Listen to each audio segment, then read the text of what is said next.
Like pagkakasabi ni Sir, I'm also a member of another profession. In that other profession, when we have our mandatory continuing education, ay naglalagay ho ng bantay sa labas. Dito wala nga yatang bantay, ano? So, ibig sabihin, punong-puno. No.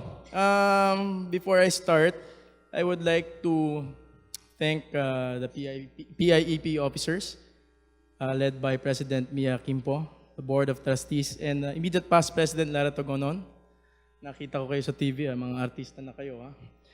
Maraming salamat sa pag-imbita sa Housing and Urban Development Coordinating Council. At congratulations at nakakailang taon na ako nag-a-attend at palaki ng palaki. Palakas ng palakas at pasigla na pasigla ang PIEP. Congratulations sa ating lahat.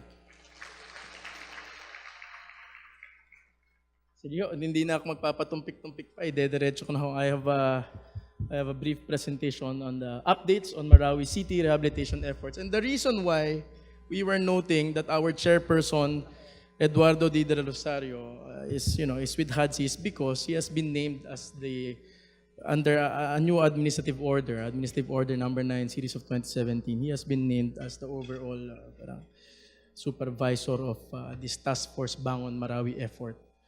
And it's an interagency effort, and we have also participation from the local government units. And we were counting it yesterday, and we're looking at some 42 agencies and the 3 major local government units in the area. So we're looking at around 45 entities, and we haven't even counted the private sector, the NGOs, and the IOs that will be participating in this effort. And it will be a difficult job, it's a tough job, but I think everyone's willing to lean in and share this burden. So sige po, updates on Marawi City rehabilitation efforts. I'll give you a brief profile of Marawi. We will show you also some of just the outline first.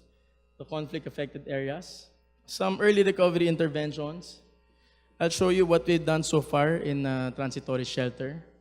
Also share with you some plans on permanent housing, the status of some land survey entitling, and what will happen, a rehabilitation plan, and a lot of people are also working on this. And then finally, some ways forward. Sige po, simulan natin ang profile of Marawi. The city of Marawi has 201,785 people. It's probably more these days because this is from the 2015 census. According to the local government unit, they estimate that it's 95% Muslim. It has a land area of 8,400 hectares. Sources of income is agriculture, trading, and employment. You will see later kung paano ito naka-apportion, no? And in terms of the city's competitive index, it is 139 noong 2016 and 145 in 2017. Kaso ng cities daw, when we check, 145 lang pala ang cities. So, ang ibig sabihin nun, they're 145 of 145. So, we could have written their last among cities. Anyway, next. So, sige po. Ito pong sources of income, and we feel that this is important when we look at it because this is important because when we come in with interventions, we have to consider ano ba ang pinagkakikitaan? So you will see 45% trading. So very entrepreneurial. Very entrepreneurial ang mga tao doon. Another 40% goes to agriculture. And employment medyo mababa. Government and private sector combined is only 15%. Next. So ito po ang conflict-affected areas. Sige, next slide. Marawi City is composed of some 96 barangays. And meron tayong yung yellow, yung blue, yung red. Yung yellow, ang minimum damage, ibig sabihin less than 20 houses ang nasira dyan. Dun sa blue, medium, yan yung more than 20 houses ang nasira. Hanggang 20 houses ang nasira, no? Tapos yung maximum, yung 20 houses pataas, kasama lahat ng pati mga utilities sira. So if you look at it, ito ang talaga medyo nasira, itong gitna. No? So yung sa taas, itong sa baba, medyo rural areas yan Makikita nyo. 33 barangays concentrated in a small place. Now, supposedly, 33 of 96, that's around one-third in terms of barangay. But when you look at the area, ito lang area na to is already 33. Andyan yung dense population. O, sige, next. That's another shot ng main battle area. Makita nyo, it started there, dito sa taas. Tapos na-push back yan sa likod ng river. Ito yung river. And then, dito nagtagal. Dito yung tagal sa area na to sa gitna. Sige, next. We have some photos as of October 27. Pwede mo yung ipalaki. One by one, but quickly. Sige, i-press mo lang doon sa photo.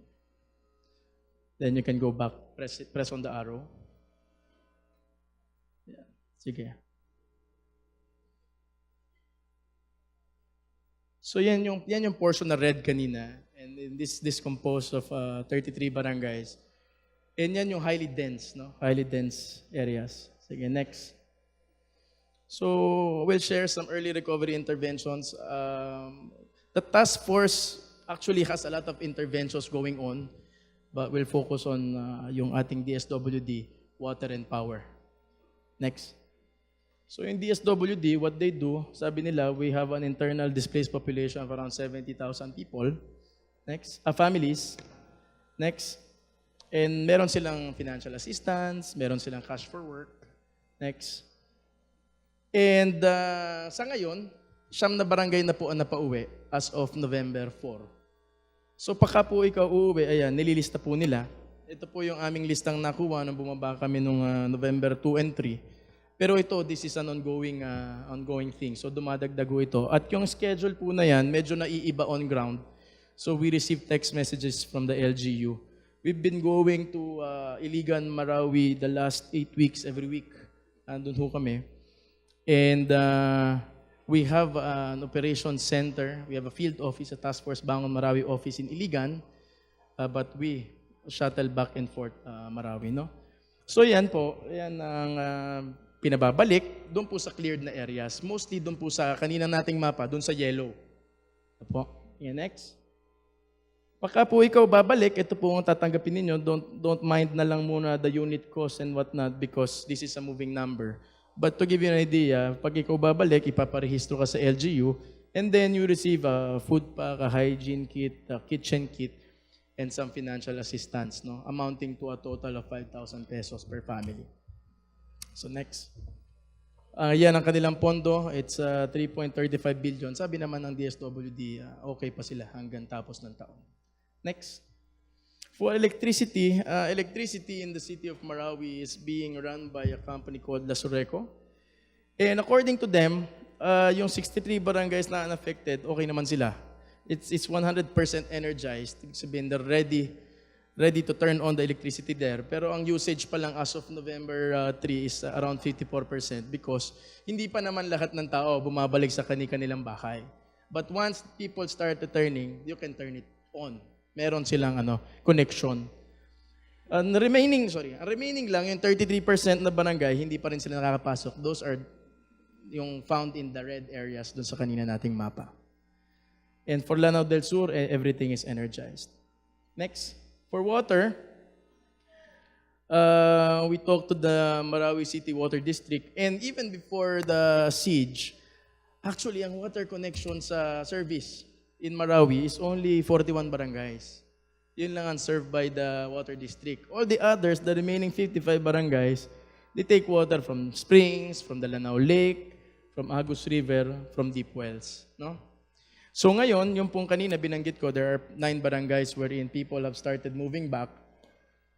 Yung ating ICRC, yung Red Cross International yan, they have put up water bladders in strategic locations in those areas.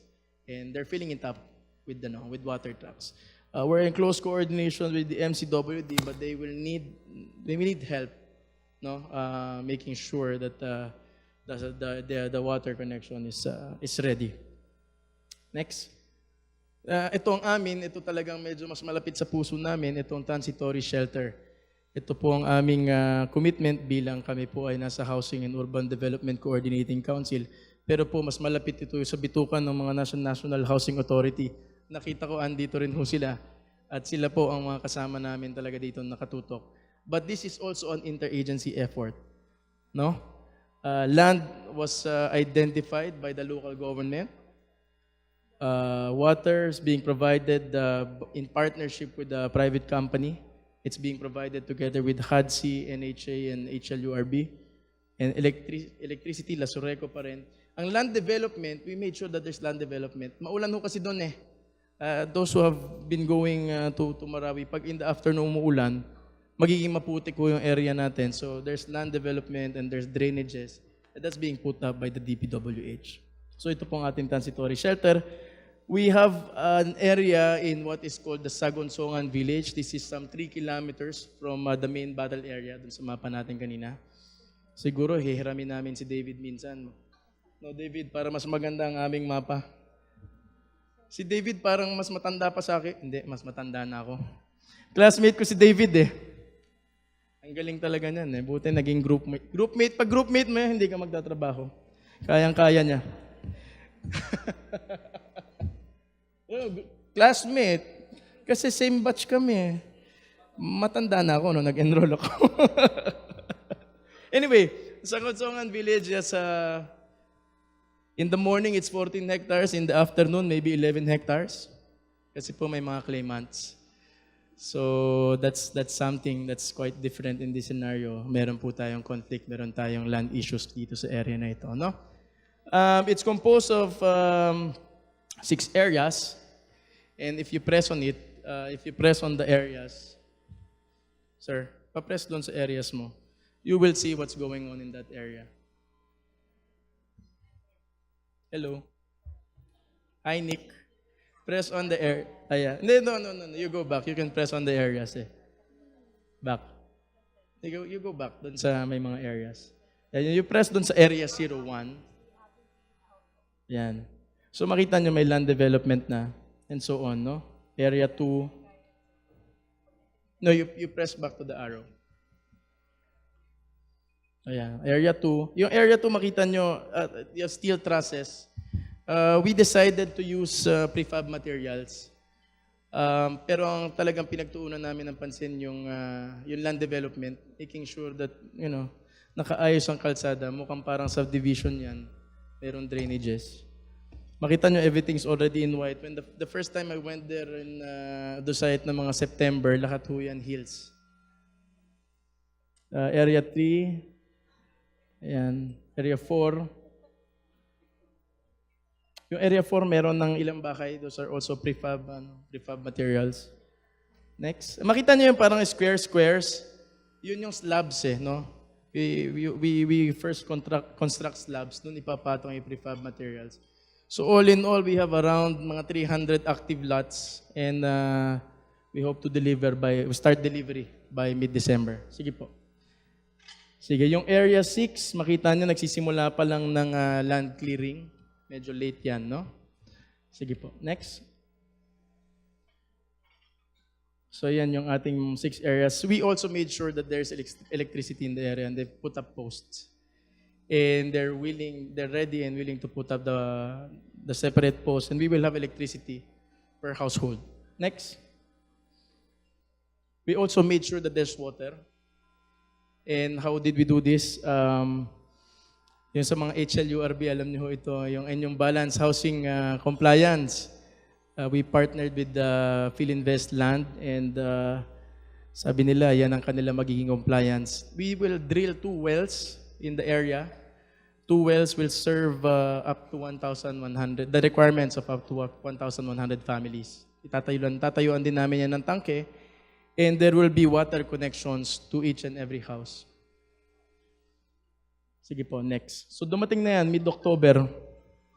Sorry, tinatawagan na yata ako. sorry. Anyway, so ayan po ang itsura pala niyan, no?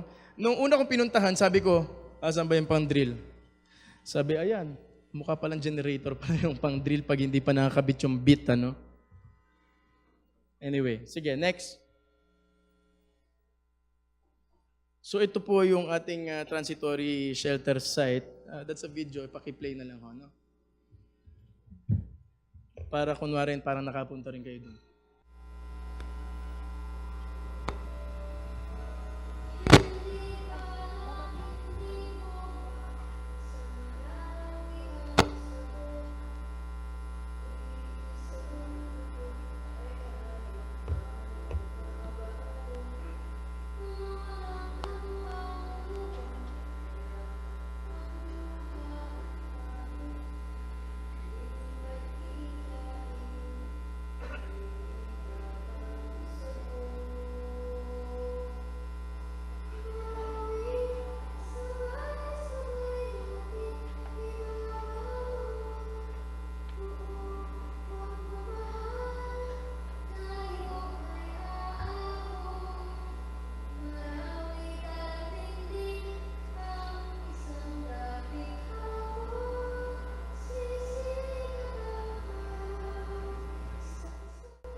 So nakita rin ho natin, meron itong connection papunta sa provincial capital.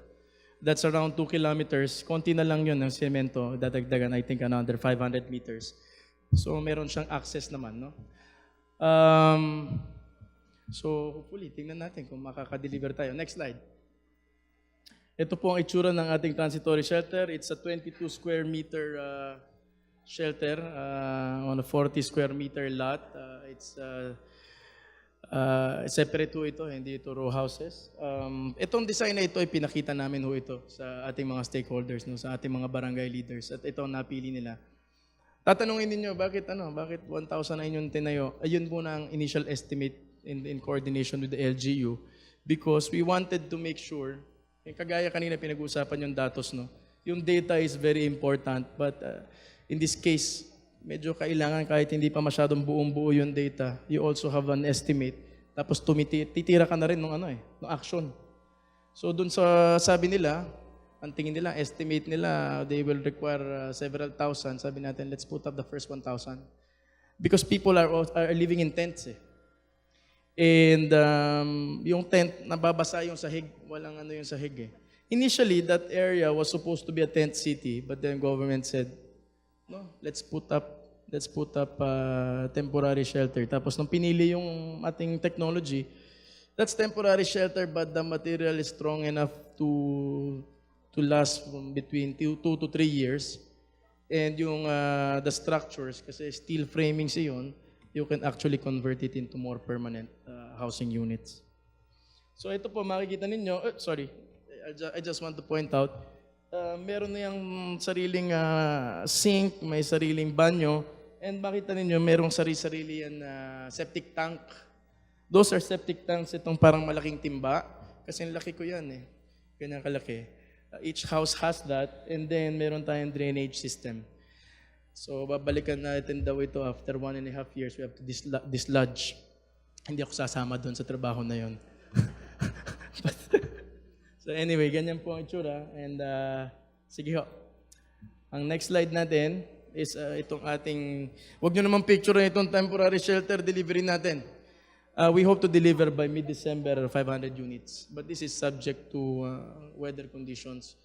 We're dealing with weather conditions. We're also dealing with some land issues on ground. But if things go as planned, we expect to deliver by mid-December 200 transitory shelters. So isama nyo na rin po sa dasal ninyo, pati yung weather. Hindi ako kasi engineer eh, hindi ako... Ang hirap pala nun, hindi pala natutuyo, they have to start very early in the morning because in the afternoon, it rains. So isama nyo na ho sa dasal that the weather permits us to build as fast as we can so that we are ready to turn over 500 units by mid-December and monthly until we finish the delivery of the whole 1,100 units. Next. Ay, ibalik ninyo. Sorry, ibalik mo ng one slide. Iniwalay-hiwalay ko para ma-monitor kung sinong contractor ang pupuntahan ko. Sige, next. Ito namang permanent housing, hindi pa namin nalolok. Yeah, next slide. Itong for permanent housing, hindi pa namin na-finalize naman ito. But according to the LGU, their initial estimate is somewhere around 2,700 families. And that will require, when we already have earmarked some 33 hectares for it, no? And we have been in discussion with the San Miguel Foundation. They've committed to build 5,000 units. So we're hoping safe na tayo dito. But this will all come later on after we finalize land issues and we finalized yung ating development plan. We don't want to just put it in one place, no? Sige, next. Also, the HUDCC together with the key shelter agencies like the NHA, it will construct subdivision township concept. Also, the Pag-ibig Fund, whose CEO happens to be Maranao, they're partnering with both the LGU and the MSU to go into permanent housing. Maglalagay sila ng lupa. Pag-ibig will give a good loan. Ang tinitignan namin, somewhere around 3% per annum for permanent housing doon sa mga pockets of development from lands that will be taken from the LGU and, identified by the LGU and the MSU. And then also, finally, the Housing Land Use Regulatory Board will direct their developers to build compliance projects in Marawi City. Next. Status of land survey entitling. Next. Ipakita ko lang sa inyo ito kasi this one is, hindi kasi, there's a tendency for people to compare yung Yolanda and what's going on in Marawi. And from my personal point of view, I think that we shouldn't be comparing these two things, apples and oranges. Sa housing pa lang, napakalayo na ng requirement ng Yolanda sa Marawi. Pag tinignan mo ang LGUs involved, napakalayo ng dami ng LGUs involved sa Yolanda compared sa Marawi. Pero, ito naman, meron din naman ito, this is conflict. Hindi ito disaster basta na natural disaster. This is conflict. This is man-made. And to be honest, even on ground, dun sa aming area 2, 3 buwan na kami ilang buwan na? 2? September, October, November. 3 buwan na namin nagko-construct. Nung ayos ng land, nung ayos ng drainage, people are again claiming. Pero supposedly, kausap na namin na yun. So, may mga ganong issues. And why is it an issue? Because meron talagang history ng land issue sa Marawi and sabi sa akin ng mga nakatatanda roon of all of Mindanao has this issue, no? So, itong violet, ito yan yung Marawi yan, the one in violet. Hanggang pataas, we cut off the, para magkasya sa slide. But hanggang taas, yan yung Marawi, no? Yung blue-green, yung teal na netted, that is what used to be yung military reservation. Now, subsequent proclamations, may lumabas, meron kayang yung green ng MSU, yung yellow, yan yung provincial capital and other institutions of the province. So makikita ninyo, patong-patong na yan. What is Marawi? What is military reservation? What is MSU? What is the provincial capital? And in fact, yung kung saan nakatayo ang 103rd Brigade ngayon, actually, sa MSU na yun. So there's a need for us to sit down and decide ano bang gagawin dito sa lupa, anong gagawin dito sa proclamations na ito. And also, taking into consideration, people who have been there in those sites for the longest time. So sige po, we're doing that and we have coordination meetings, parallel meetings, with the stakeholders involved, agencies involved, and pati yung military. Sige po, next. I'll skip the slide. We'll have a coordination meeting with some of the people. And rehabilitation plan, a lot of entities have started their rehabilitation planning, and we are talking to them. There is one coming from the Marawi City. There's one coming from the province. There's also one coming from ARMM. There are also efforts being done by private entities. But of course, the rehabilitation plan, okay, next. I guess we'll have to look into paano bang damage, no? What is really there to rehabilitate. Yung minimum, baka hindi masyado. Baka we'll look into the medium and the maximum. Next. Unfortunately, ang ating post-conflict needs assessment, kakalahati pa lang po. Nandun pa lang tayo sa clusters 1 to 10, that's around 49 barangays, yan pa lang completed, and we cannot move further. Ang sabi sa amin, we'll have it the following weeks. But various agencies, yung kanilang engineers and appraisers are all ready to be deployed to finish when the AFP says that we're ready to start again with our PCNA.